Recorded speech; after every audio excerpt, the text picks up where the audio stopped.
Hi, I'm Jason Concepcion, co-host of the official Game of Thrones House of the Dragon podcast, here to answer your questions. This is based off my knowledge of the books, most notably Fire and Blood, written by George R. R. Martin.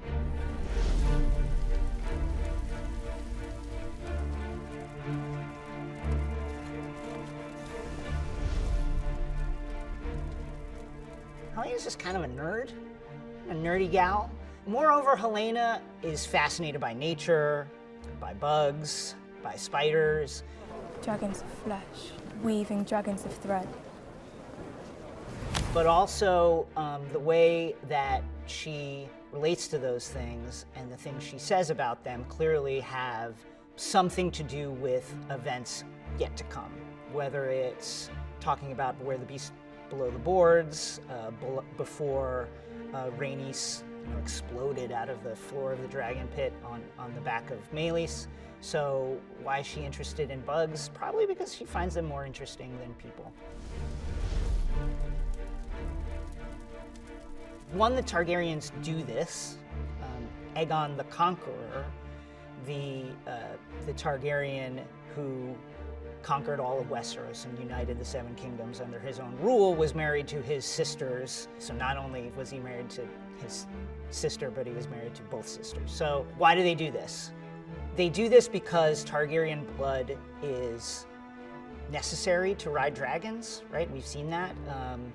The Valerians were never a dragon riding family until Rhaenys joined the family. That's a necessary ingredient, and the Targaryens just don't want to share that willy-nilly. They want to keep that in the family, so to speak. And moreover, because Aegon's ascension is going to be contested, people are going to have an issue with it, most notably Rhaenyra and her supporters. The Greens want to make sure that Aegon, everything around Aegon, is supporting his authority and symbolizes his right to rule. And his name does that, because obviously Aegon the Conqueror, his name is a reference to Aegon the Conqueror, and the fact that he married his sister, as Aegon the Conqueror did, is another way of solidifying that support symbolically. And it's weird. It is weird. It's a weird thing to do. No, it's not. You look no further than... Sorry for anyone that has not finished Game of Thrones. Look no further than Jon Snow, whose father was Rhaegar Targaryen, his mother was Lyanna Stark. Jon Snow had brown hair, his dad was a Targaryen. He did not inherit the silver white hair of a Targaryen, which is lucky for him, because if he had, it would have been obvious who he was, and then Robert Baratheon's henchmen would have wanted him dead.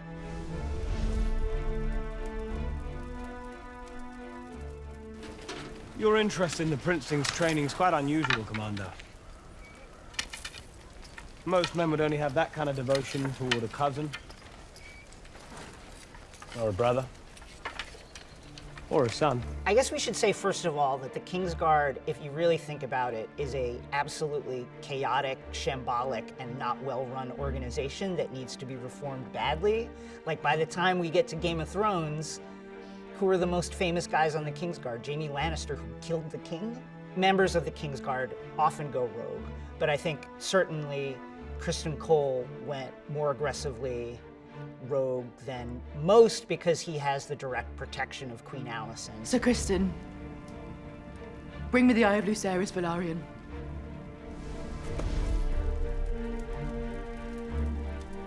This show is based on a series of books, most notably Fire and Blood, which is a 2-volume history of the Targaryen family in Westeros. And it's written as fictional history, like from the point of view of various fictional historians who are unreliable narrators. And if we take that text as a reflection of Viserys' actual historical legacy, then what the realm will say about him is that he was kind of a weak king who was indecisive, who was not willing to take a strong and authoritative stance when his wife, Queen Alicent, and his chosen successor, his daughter Rhaenyra, started to feud, and this feud turned into factions. And I think that that is basically fair, although, as we've seen in the show, there's a lot that leaves out a lot of context. We are a family!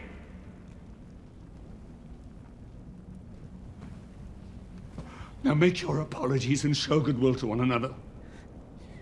Your father, your grandsire, your king demands it! Viserys was a good man who favored consensus and open communication, but unfortunately not in a world where